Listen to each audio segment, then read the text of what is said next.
Hola, Moraima. Oye, una pregunta. ¿Quieres tú ir coordinando la presentación? ¿Tú puedes compartir pantalla o quieres que te apoyemos con ello? Yo lo puedo hacer, Como tú prefieras. sí, ¿Sí? porque así no tengo que decir próxima, próxima. Okay. Ok, entonces me tiene que dar presenter, Yo creo que ya right? lo tiene.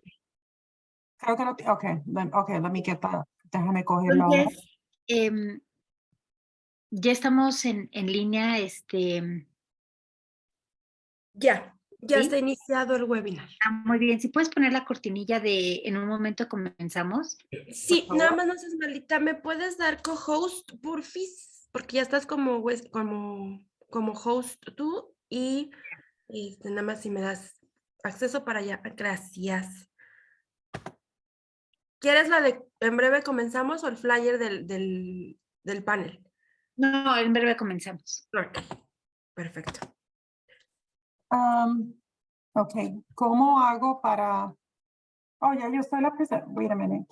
¿Quién puso el slide? ¿Ustedes? Ahorita lo va a poner Wendy. Ok. En breve comenzamos. Entonces, para yo tener user, para. En 5 minutos, cuando yo presente a Víctor y Víctor esté hablando, te Ok, pasamos el control para que proyectes. ok. Ajá. O Iliana, no sé si quieren hacer una prueba antes. Dejo de proyectar y hacemos una Sí, prueba. déjame hacer la prueba porque estoy nerviosa. A ver, listo. A ver si ya puedes proyectar. Okay, so let me see. Es donde dice share screen. Yep, Es un hold on. punto verde. Espérate. Share screen. Okay. Ahí está. ¿Se ve como slideshow? Okay. Ujú. Okay. Entonces ahí ya nada más, exacto, hay que darle pantalla completa y si quieres pasarle unas slides para ver que corra perfecto. Okay. Y Moraima, en el Ahí está. momento, si gustas pasar al inglés o cambiarlo, no hay ningún problema. No es Okay. como tú te sientas más cómodo. Okay. Me siento más cómoda en inglés, pero. Okay, good morning. Sorry, there was a little confusion on the timing. I thought it was at 10 a.m. Central Time USA, not Mexico. But anyway, here we are. Thank you, Victor. Yeah, so we'll go ahead and run with this, and then I guess whenever. So I need to do at some point, or right before Carlos and I get started, just like a quick screenshot and put it on our Twitter page. Just Yes. do you guys have a Twitter account for this organization? Yes. Okay, can you tell me what it is? Okay. Yes. Yes, we have a hashtag that I just want to make sure I tag the right organization. yes. The hashtag is in the chat, and I'm writing also the Twitter. Okay, AE hashtag And Twitter is AE Manual Summit 2023. yes. And Twitter, Are the attendees going to have their camera on? no, we Okay. are in the webinar Okay. format, so you cannot see the attendees. Okay. Nice background, Carlos. Yes. That's awesome. Carlos, I didn't get your bio. Oh, you're right. You're right. Didn't said that. See, I had to get this background this morning from Moraima, and so I'll be behind. Sorry about that. Oh, no worries. Now I can hear you because I can see you, Carlos.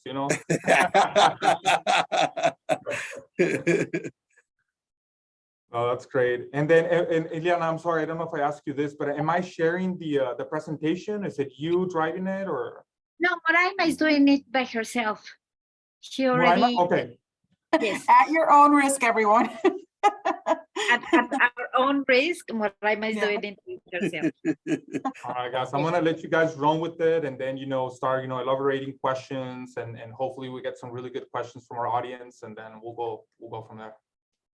And so if you see me looking left, I am paying attention. It's just that my big monitor's on the left and then my camera's on the right. So No Yes. worries, no worries. not the best setup, but so these are, I put in the chat, I put our Twitter accounts that we are going to be linking things to. And so social media is a big deal for the Small Business Administration. So we really, want to get liked, tagged, all that good stuff. Excellent, excellent. Wendy will help us now doing that and I'm posting it with the Twitter. So if you're okay, we can start. I will switch to Spanish and then we can do everything in English so you can feel comfortable. And just 1 second. If Wendy, if you can stop sharing, please. Yes, sure. Listo. Buenos días a todos. Muchísimas gracias por conectarse al cuarto día de la cumbre anual de la Asociación de Empresarios Mexicanos. Les agradecemos muchísimo su asistencia y su participación. El día de hoy tenemos una gran conferencia con Small Business Administration, donde vamos a conocer todo lo que son los servicios y apoyos y productos que tienen para las pequeñas y medianas empresas. Nos da mucho gusto que nos acompañen. La verdad es que es un honor que SBA esté con nosotros. Es una gran institución que todos sabemos y conocemos y queremos saber más. Y la conferencia la va a moderar Víctor Reina. Víctor Reina es nuestro tesorero de la AM USA, miembro también de la AM San Antonio y vicepresidente de Banca Internacional en Amegy Bank. Víctor tiene más de 15 años de experiencia en la industria bancaria y financiera, concentrándose en empresas, banca comercial, privada y de negocios. Se ha centrado en ayudar a las empresas a hacer crecer su negocio a nivel local e internacional mediante la negociación de facilidades de deuda y la implementación efectiva de productos y servicios financieros. Es originario de Monterrey, México, tiene una licenciatura y maestría en administración de negocios, está involucrado en organizaciones locales para abogar por el desarrollo económico y el mejoramiento de la comunidad, tesorero nacional de la Asociación de Empresarios Mexicanos y en 2021 culminó un programa de liderazgo de la Cámara de Comercio del Norte. Víctor, muchísimas gracias por tu apoyo y en la AMUSA y el día de hoy en la conferencia que nos acompaña SBA. Y si gustan y nos sentimos más cómodos, podemos cambiar al inglés sin ningún problema, como ustedes prefieran, o irlo mezclando. Te paso el micrófono, Víctor, gracias. Muchas gracias, Ileana, muchas gracias por tu amable presentación. Buenos días a todos, pues es un honor, es un gusto para mí estar aquí con ustedes y compartir con el SBA esta mañana. Voy a cambiar ahora en inglés, aunque Moraima y Carlos hablan muy bien el español, vamos a cambiarlo un poco en inglés para empezar a rodar la bolita, ¿no? Aquí para esta presentación. So thank you everyone, thank you, good morning. And it's a great pleasure to me to introduce two SBA representatives, Carlos Hernandez and Moraima Gutierrez. Thank you both for being with us this morning. I appreciate your time. The SBA, it's been of great help, throughout the years, especially a few years ago. We appreciate your time, your effort, and all you guys did, to help small business through the pandemic. I really appreciate it. You guys were a great resource for all the small businesses, around the U.S. Thank you, Carlos. Thank you, Moraima. And we're looking forward to, to this presentation. And it's an honor to be moderating this meeting and this session with you guys. So please go ahead. Okay, thank you so much. I really want to thank first and foremost, Ileana for reaching out to Carlos and I. I want to thank Wendy and Victor as well. It's a great honor for us to be part of the U.S.-Mexican Business Association. Carlos and I, for those of you that are not familiar with Carlos and I, just so you know, Carlos and I actually reside in New England. So we didn't have to travel very far today to be here with you. Thank goodness for technology, right? We can all get to know each other, and you can learn more about the SBA and our programs and services virtually. So this is wonderful to be a part of all of this today. And let's get started. So here is a little bit about what it is that our addresses. I work out of the SBA Connecticut District Office, and my colleague Carlos Hernandez works out of the Massachusetts District Office. And we can tell you that the weather in New England is getting very, very good. Spring is in the air, and so no more snow. Thank you. That's perfect. Thank you, Moraima. Thank you so much, and thank you, Carlos, again. So tell us, Moraima, Carlos, how can the SBA, help, small business companies? How can you guys help? So, I mean, I have this great slide up here that says, the SBA, trabajamos con todos los pequeños negocios. And so one of our biggest thing is, we have a lot of programs and resources, and you'll learn about those today. But we like to talk about primarily the 3 C's. And those 3 C's consist of capital, contracting, and counseling. And so everything kind of falls under those 3 C's are kind of like the tree, and everything else is the roots. And you learn about that today as we go. We talk about how do we, how we do all these things. Well, we have programs and services that are under the SBA that we partner with, that we fund to help get you these 3 things. And we have 3 C's and the D stands for disaster. And just like Victor and Ileana said earlier, the SBA was here during the pandemic with its COVID recovery financial relief programs, such as the Paycheck Protection Program, PPP, the Economic Injury Disaster Loan, the Restaurant Revitalization Fund, and the Shuttered Venue Operators Grant.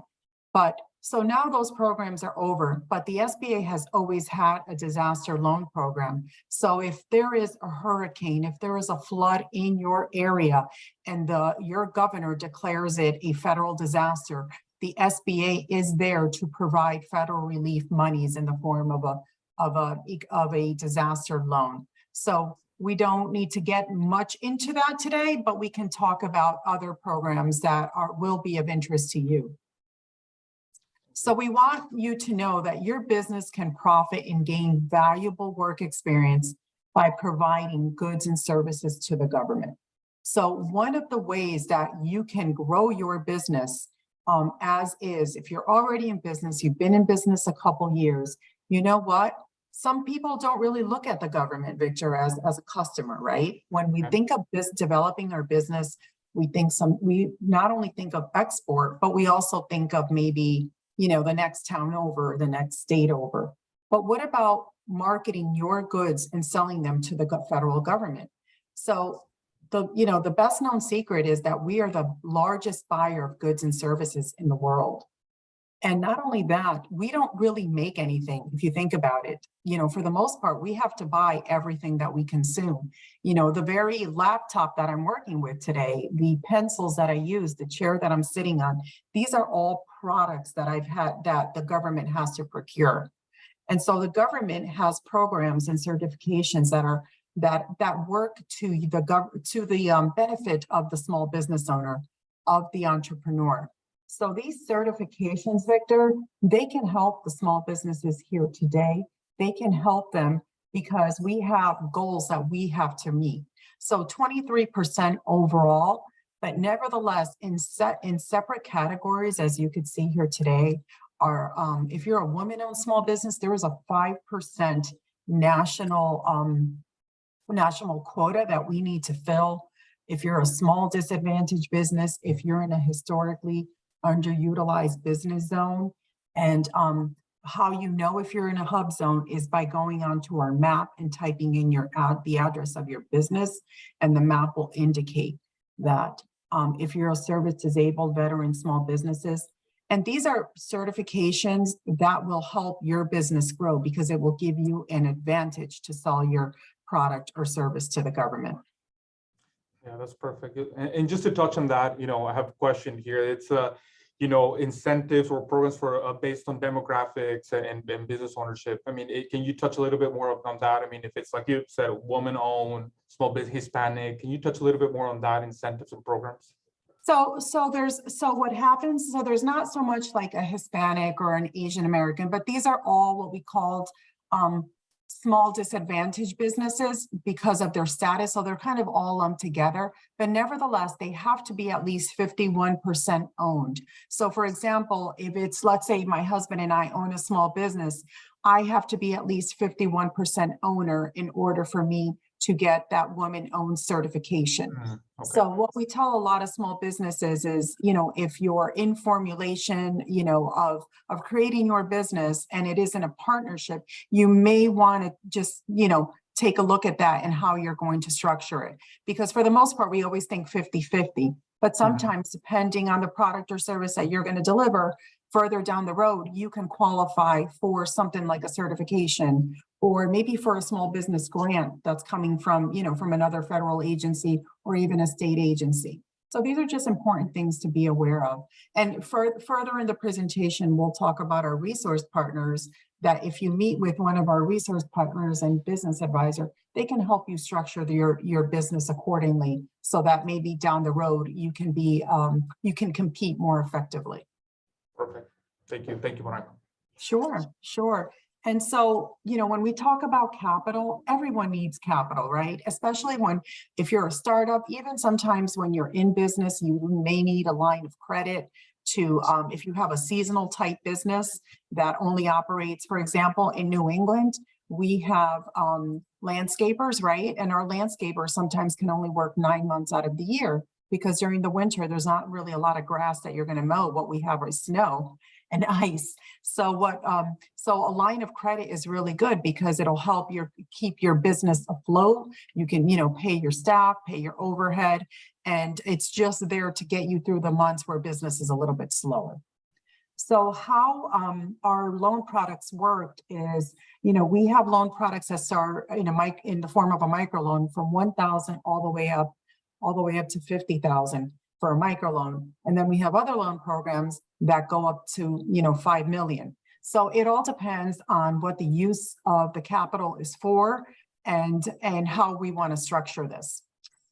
Perfect. So these are our primary, Victor, our three most popular loan programs called the 7A, the 504, and microloans. And these are not programs that you need to memorize by any means, because what happens is when the lender determines this to be an SBA guaranteed loan, they will classify it as such. But what we'd like to let folks know is that, we have different names for different loans, and these every loan has kind of like a different use of proceeds for. Perfect. And how does that work? Oh, there you go. I was going to ask you, how does that work? I promise you, we're going to get into it. So again, how we do this is, let's say you as a small businesses, you need the capital, the bank provides the capital, but what the SBA does is it provides with the guarantee. So think of the SBA or the federal government as your partner or co-signer on this loan.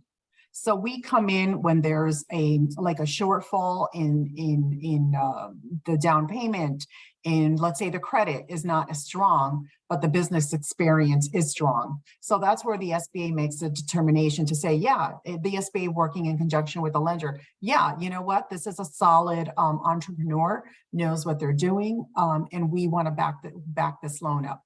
So that's how the SBA works. So you as a small business owner never really meet with Carlos or myself. You're going to meet with the lender, and the lender is going to make the initial determination if this is a loan that they want to finance.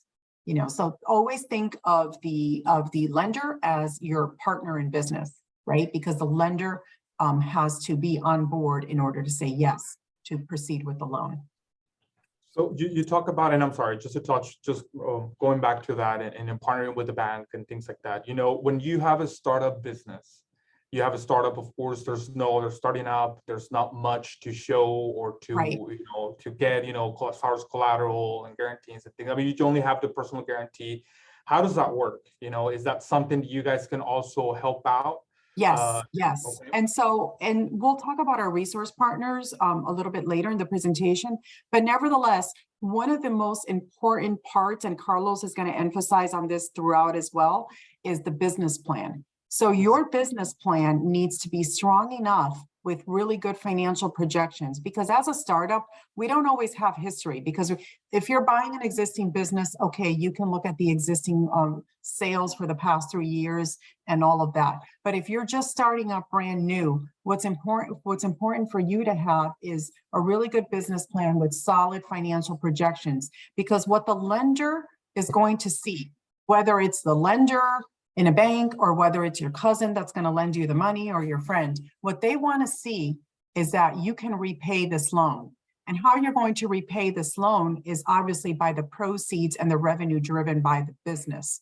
And so that's where financial projections need to be strong, because we want to see, the lender was going to want to see that you're making a profit year after year, and how that's going to happen. And so we have business advisors that can definitely help you with this piece of the business plan. It's the most important piece of the business plan, and it is what folks struggle with the most, right? Because some of us are really good at, creating our product, delivering our product, but we're not always good with the financial piece of the business. And that's okay, because the SBA has resources to help you get there. So this is one of our really, I would say, easy tools when someone is ready with a business plan to contact an SBA approved lender. And this is a nationwide tool. So Carlos has named it dating, but for borrowers. So instead of like match.com, this is Lender Match. And this is a government SBA tool. It's a government website. And so it's a very, very simple way for you to get matched up with an SBA approved lender. So the first thing you would do is, it's a very short questionnaire. You would go into sba.gov/lender match. You would put in, what it's going to ask you, what are your needs? How much capital are you seeking? It's going to ask you what the proceeds of the loan is going to be used for, what industry, your zip code. And so then it's going to, then goes into the portal, and it gets fed to all the lenders within that zip code or that state. And so any interested lenders will then respond to you through email, and then you could set up that relationship and that meeting with the lender. So SBA is not involved here. It's the SBA approved lender and you, the business owner.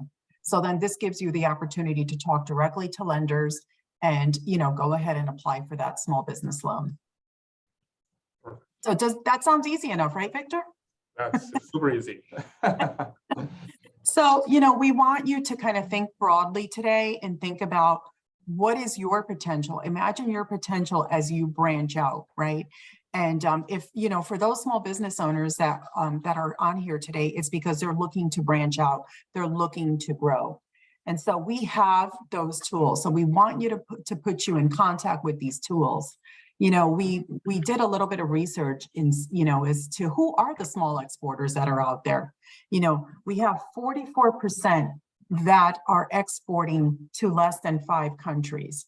And then we have another 62% that are exporting to more than 10 countries. So, where are these countries? Who are these great markets that, folks are exporting to? And, out of all the businesses surveyed, the top one is Canada, and then Mexico, is number 2. So, we're already sitting on a really good opportunity, because we know our people, we know our consumers. And so we know that the market is right to sell these products to. UK, China, Australia, Germany, and Japan. Other, top markets where, American small businesses are exporting to. And so overall, Canada is number 1. And I think the accessibility with, just getting, you know, stuff there. Sometimes there's not always a language barrier, so that helps as well. So I think that that's why Canada rates #1, and obviously Mexico comes in second. But so we just kind of wanted to put these, you know, put these names out there to let you know what the big picture can look like for you. That's great. Thank you. Yeah. So, you know, just know that 96% of our consumers live outside of the US. So that's important to know that, you know, 2/3 of people's purchasing power is in foreign countries. So that's definitely a market that if you're not tapping into, you may want to look further into. And again, not everyone on here today qualifies to be an exporter, because not everybody here has a product or service that can be exported. But if you think, you know, this might open up, you know, a whole new, no pun intended, a whole new world for you, right? In how you view, you know, your small business. So we have a guide that you can take a look at that we call like the readiness guide that can help you. It's kind of like a self-questionnaire that you can kind of go on and just answer the question yourself. And that will give you kind of a good answer, you know, if this is something that may work for you, right? Mm-hmm. And, you know, for some folks that are not yet exporting, you know, sometimes, you know, there's always a reason as to why. And so, you know, when we did a poll not too long ago to find out, you know, what do you consider the main barrier to not be exporting, you know, or to, you know, at this time. And so 39, the highest percentage says is they don't have an exportable product. And so, okay, that's a valid excuse. 37% say they don't know where to start. And so that's why we're here today, because we're going to tell you where to start. Mm-hmm. And also 24% worry about getting paid. And there's, you know, that's one thing that, thank goodness that we live in an era today where, you know, Venmo works, right? And so there's different ways of going about the payment to structure up the sales of your business. But, you know, these are just different reasons as to why, you know, what's holding non-exporters back. So we want you to know that, you know, these are definitely legitimate reasons as to why folks aren't exporting, but there's, we can work around most of these, unless if you don't have an exportable product, right? But, you know, can't get financing, unfamiliar with trade agreements. Again, we can help with all of that. So that being said, you know, I just want to, you know, I just kind of wanted to set the tone for where we're going today. Mm-hmm. And, you know, I'm going to turn this over to my colleague, Carlos Hernandez, and he's going to talk to you a little bit about what other programs, you know, we have available that can help non-exporters get to being exporters. Take it away, Carlos. Hey, thank you, Moraima. I don't know if you had any questions right there, Victor, for those previous slides, or you wanted to cover something first? So far, no, and I'm sure we're going to touch on, you know, and I know we talked about requirements, but also eligibility as well, you know, who is eligible for, you know, these products. So I'm sure you're going to touch on that, Carlos, and I guess we keep going. Yeah, no, buenos dias to everybody. You know, I'm happy to be here and go over some of this information. So this slide right here, so what Moraima was talking about, it's very important when you're thinking about, you know, first starting a business in the United States, or, you know, you're trying to grow, or, you know, with some resources available to you. When you're talking about straight exporting itself, the SBA, one of its main objectives is to help small businesses export, right? The more that goes out, the more means more business here, more jobs here, more taxes being paid here. So it's, you know, it's in their best interest to help small businesses grow in that space. Sometimes though, especially if you're new or you're starting out, you're smaller, you know, it costs money, right? It can be an expense that a lot of businesses just don't have available to cover those expenses, those fees. So what this one program that's out there is called the STEP program, the State Trade Expansion Program. And it's a grant, right? It's a free, you know, it's free money, una subvención, right? For everybody out there that they can apply. You can receive a matching grant from the SBA that then you can use that money to go to like an expo, or to translate and market your materials from, say, English to Spanish, or Spanish to English, or to any other language. Also too, you can use it to pay for a trade booth or to secure other services available to help you export. So it's an opportunity that's available to all small businesses that are active, and it all requires that you are looking to enter those markets or to grow if you are already in those markets. So it's a free program. It's something that sometimes small businesses don't know about that's available. Oh, that's a great resource. Thank you. Thank you for sharing. And here we're going to talk about a little bit about the financing for growth, right? Because that is a big question for everybody, right? There's like, hey, how do we get this, the opportunity to grow? But these programs here, if you think about the SBA itself and the loan programs, we have both for domestic and international, but they all start at the same step one, right? You have to be small, it has to be for profit. It has to be a business that's located in the United States. But for the most part, though, don't let that word small, right? Pequeño, I see like pequeño is not like pequeño the way we think about it, right? Pequeño for a small business could be, a manufacturing with 500 employees, 1,500 employees. So it's really, you can, depending on the industry, it could really be, a significant size. And I know what they, if you look at this right here, it says, who's exporting, right? And it says 98% of the U.S. exporters are, the small, medium-sized enterprises or pymes, right? They say in Latin America, right? The pequeños y medianos negocios, right? So that's huge. That's a lot of businesses that are exporting. They just don't realize the potential there. If you look at it, mostly 58% of that only export to one foreign market. So for like the United States, the biggest export partner is Canada, then Mexico, then China. So there is really a lot of opportunity out there when you're thinking about those foreign markets, and most have fewer than 20 employees. So this is really, just think about it, could be a small business right across the street that's exporting, that this programs can help. We can go to the next Let me ask slide. you a question, Carlos. Going back, what is a small business as far as size, a middle market company? How do you look at that? What's the revenue? If you can share a little bit of that. Right. No, that's a really good question, because a lot of times when people think, pequeño, they're like, okay, that's not going to be me, right? I have 20 empleados, right? It's too big, but it's only really 1 or 2 employees. But that's not the way we look at it. The way we look at it is going to be depends on the industry, right? Okay. Like say you take manufacturer, or maybe you're a restaurant, maybe you are a service, you offer some type of technology. It all depends on the industry, because sometimes it goes by employees. Sometimes it'll be less than 500, less than 1,500 employees. Right? Think about that. That's a lot of employees, Yeah. right? You're still considered small. Or it could be based on revenues. So if you make, more than $10 million or less than $10 million, $15 million, $50 million, depending on the industry, that's a pretty good size company, right? So, and it's still considered small for us. So it's a good question, and it's just based on what type of business and the industry that business is in. Is there any, where can we look it up? If we have someone interested and said, hey, I'm not sure if I fall under that category, where do I go to find out if my business and I'm a candidate for this type of products?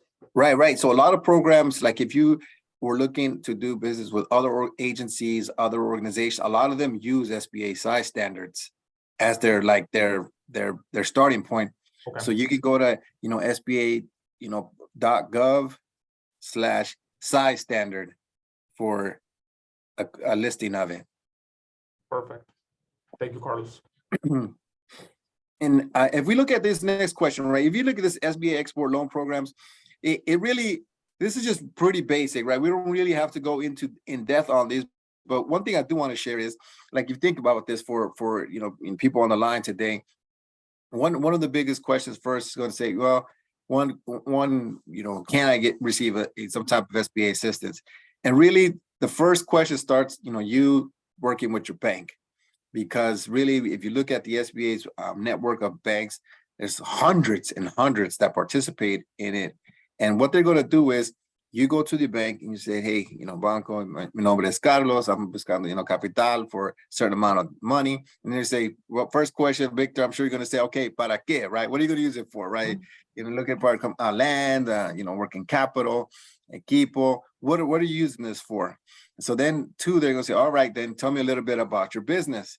Are you 1 year, 2 year, 3 year, 5, 10, how long? Then they're going to say, all right, what's the ownership, right? Are we talking about, do you own 100% of it? You're talking about 50, 40, 20, who's your partners in this?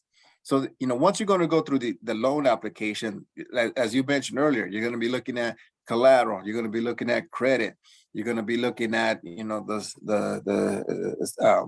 their balance sheet, their financial statement. They're going to say, okay, if you're, a strong business, you have, capital, you have collateral, you have good credito, SBA probably won't even be brought up in discussion, right? Because it's, it's a strong business. It can, on its own, it can operate and pay this loan back. But there's going to be certain areas where they're going to say, okay, no hay suficiente colateral, el crédito no es, no es tan bueno, or it could be también like it's muy nuevo el negocio. It could have various reasons where for the bank, it's risky, right? They're saying, no, look, Victor dice, mira, Carlos, te conozco, es buena persona, pero es más riesgo para el banco. Así que no es posible. Or sometimes the policy of the bank, they say, hey, you have to have, 3 years. You have to have, cash flow that's, sufficient to meet our policy. And they're saying, no, we would like to do it, but we can't do it because of our policy. But this is where the SBA comes into place.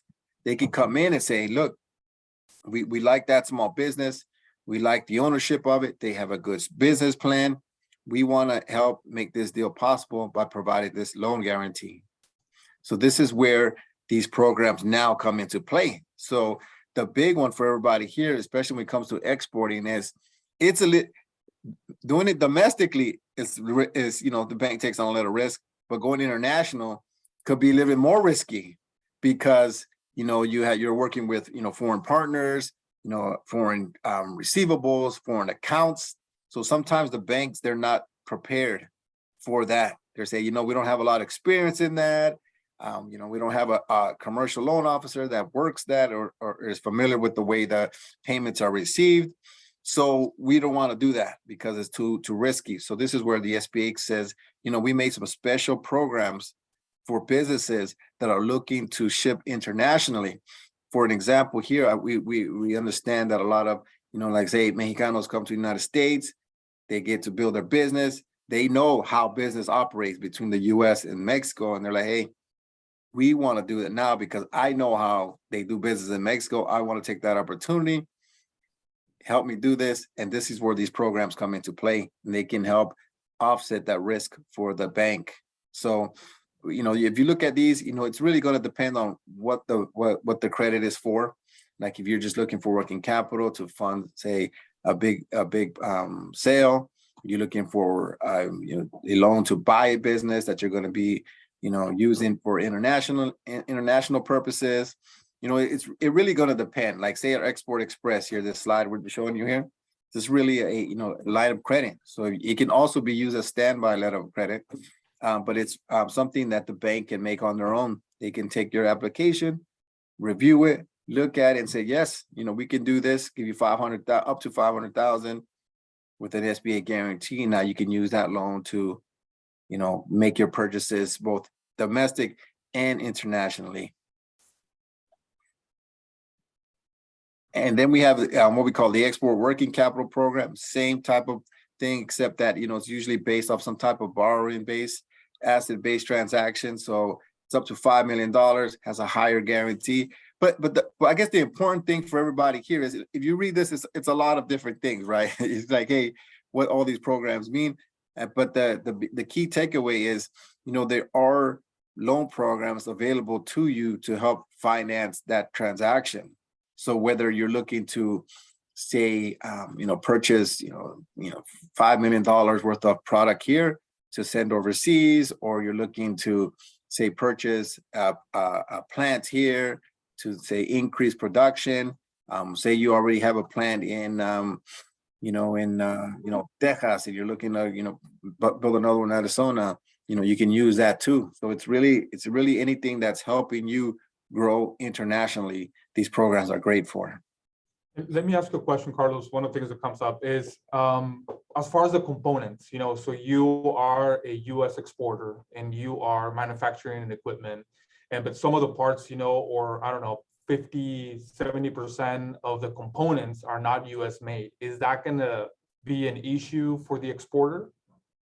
No, it won't be, because I know like XM Bank has like a U.S. made requirement, but for the SBA programs, they do not. So it's not going to be an issue.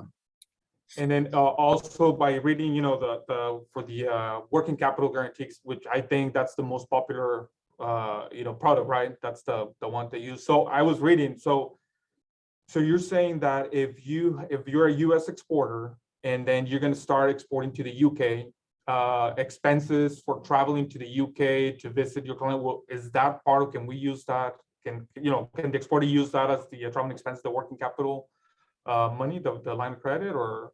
Right. So like your working line of credit there, it's really like your day-to-day expense, right, for your business operations. So if that is what you're, if that's a business expense, you're doing market research, or things like that, salaries, wages, that's all falls under that category. Okay, perfect. Thank you. Mm-hmm. So here are just some examples of some industries. You'll notice there's all kinds, right? All kinds of businesses that can be in the exporting. I know, like here, for an example, I know small businesses that go to Canada right there. That's right, a few hours drive. There's, just, doing a lot of business there. But here are just some examples that they provided us that shows you, and you can see it's not just one product. It's not just, some screws or a motor. It's a huge, huge opportunity out there. A lot of people that say, I was at a bank visit, and the bank was telling me that one of their big exporting clients for them is a hot dog maker. Yep, that's right. The hot dogs. He sends hot dogs to, like, I forget what country, some Asian country, things like South Korea, because he was saying the hot dogs they make here it's a big thing over there. He just can't keep up. He just sends a lot of hot dogs. So, it's just, anything is possible, right? It's it's just about finding the right connection and the right buyer. That's correct. So here's just a little quick recap. If you look at the products for you, the big takeaway is, just you work with the bank. It starts at the bank first, but there is here's algo especial, right? There's what's that? Sábado gigante. The guy used to say at the end of the day, you have premios and all this goes oferta especial. Where for the SBA, they have a team that's dedicated to international working, both exporting and importing, right? What we're talking about today is exporting itself.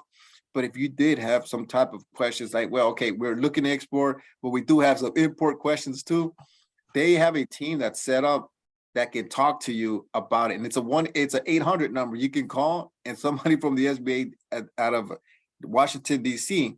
will answer it and say, hey, okay, here is how you navigate this, because they have a lot of other people that do the same thing. So it's, it's a great, really good resource.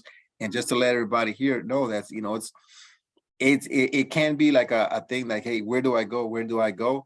So that's why it's important for you to, depending on the state where the business is, to reach out to your local SBA office and introduce yourself, and they can put you in contact with everybody else. A lot of people miss that piece there, that the SBA office, there's an office, like there's a Carlos and Moraima in every state. So every state. So that's something to keep in mind. And for us, we have, I'm just sharing right here for anybody on the East Coast, Joe Raycraft. That's all he does, just international. That's all he does, day in, day out. So, you can go to him. And also, if you go to SBA.gov international here, you can change all of that information to Spanish. So you go to the top, say Spanish, and it is translated all into Spanish. So, it's a really, really good resource for you. That's great to know. Thank you. And I think this goes back to Moraima. Thank you, Carlos. Really Thank you, thorough. Carlos. And I think that it's important, Victor, for, for our audience to know that we have these programs that are set up that are already in place, specifically designed for the exporter in mind. So, so we want you to use them, right? We want you to, just like the slide says, we want you to, either start or exporting. We want you to grow to other markets, expand that business. And, if unfortunately you were part of, a natural disaster, we want you to know that the SBA is here to help you recover from that. Thank So you. we want to talk a little bit here about our resource partner network. And so because Carlos and I are here to talk about these great programs, but Carlos and I are not the folks that you're going to be meeting with to help you with that business plan or to help match you with the specific country to export your product or your service. And so we have these resource partners that are all approved and funded through the Small Business Administration. So these are government-backed organizations that we actually audit every year to make sure that you get that help and that guidance and that support that you need along the way.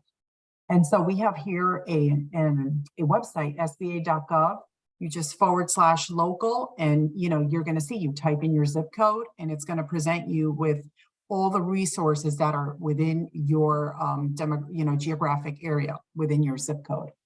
So what are the most important ones that Carlos was talking about earlier was our United States Export Assistance Center. So they're going to teach you all about, exporting from 0 to 10, all the steps are going to be covered here. And so our export assistance centers are under our United States Department of Commerce, and they also work with our Export-Import Bank.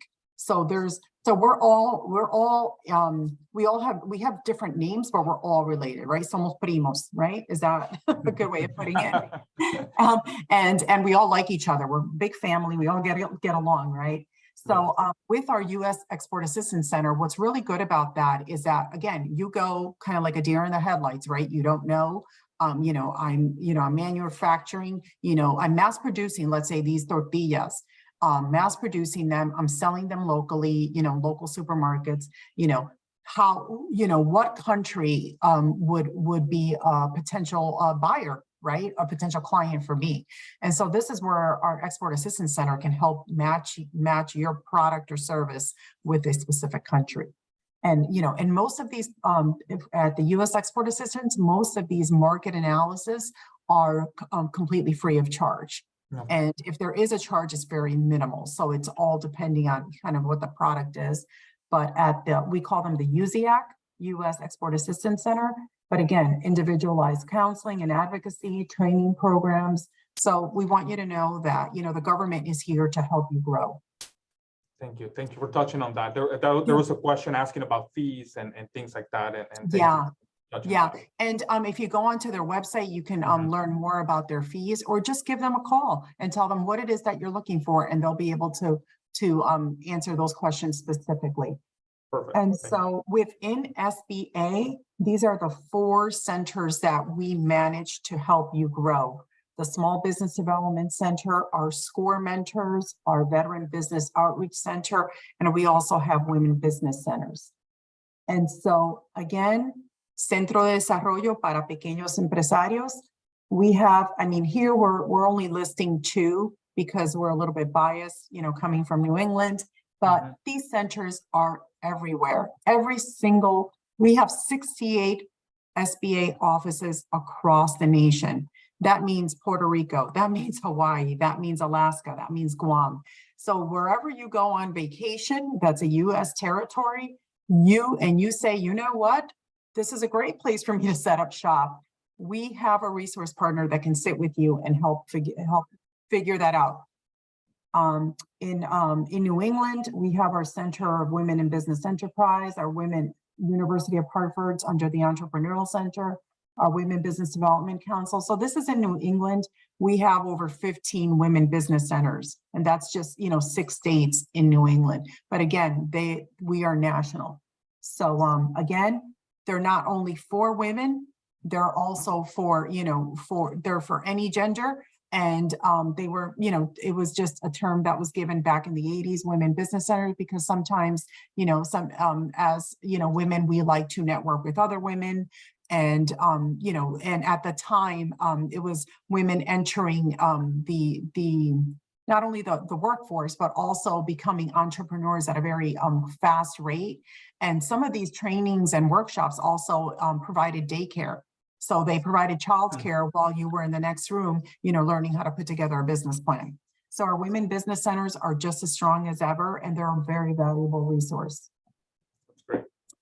And we have our SCORE mentors. We have, and I could tell you that in New England, we have over 500 volunteer SCORE mentors that are certified by SBA to give you that one-on-one business mentoring completely free of charge. If you go into the website, www.score.org, and you type in your zip code, it will match you with the SCORE in your area, and you can set up as many free virtual counseling sessions as you feel necessary.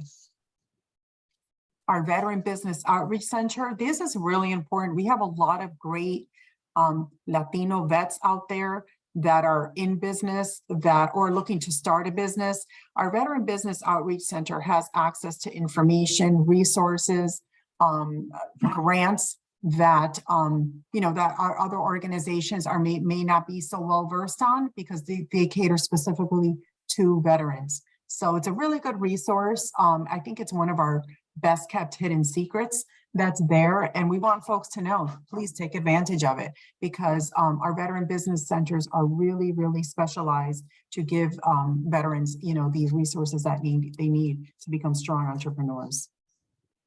So in conclusion, because I want to leave a little bit of time for Q&A, we want you to, export your goods, to increase your profits, right? To grow your business. And we want you to connect with SBA resources and partners to help you get there. And we believe we have those tools, and we want you to use them accordingly. Again, we left some information on what our website, it's sba.gov. And if on the top right, if you want to translate the website into Spanish, you can just click in Espanol, and we will help guide you there. One of the big things that we're doing now with government, we are in the 21st century, right? So, estamos en las redes sociales, queremos que se conecten con nosotros in Twitter and LinkedIn, because we put not only, our Massachusetts and Connecticut offices all over the country are putting up their webinars, their training schedules, and we want you to be a part of that. So please connect with SBA. We're government, but we're friendly government. So, preguntas para Carlos, para mí, para Víctor. Estamos a la orden. Thank you, Moraima. Thank you, Carlos. Yeah, there are some questions. One of the questions that we're asking when going through the conversation here is, how long does it usually takes for a loan to get funded? I know they have to go through their bank, right? And then they start the credit process, and then they identify those, I don't want to say weaknesses, but shortfalls, right? And say, okay, this is something that needs to be directed to the SBA. So from there to the end, how long do you usually typically, if everything flows the right way, how long does it take? Carlos. That's a question that really it really depends on the bank. The only one thing we can tell you is, like you mentioned, Victor, is exacto, right? That what the bank will be doing in order to get this. But with the SBA, they do have something that's called preferred lenders.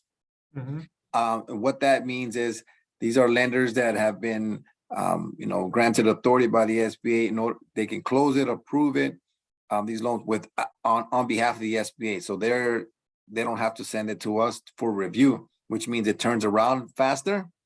So just for any person here, if you're looking for a lender, look for preferred lenders. That means that's somebody who knows the process, inside and out.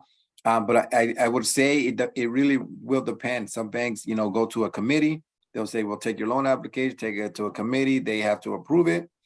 or some lenders have the authority to approve up to a certain dollar amount, you know, on their own. So yeah, it really will depend. We don't really have a hard number or date on how that is.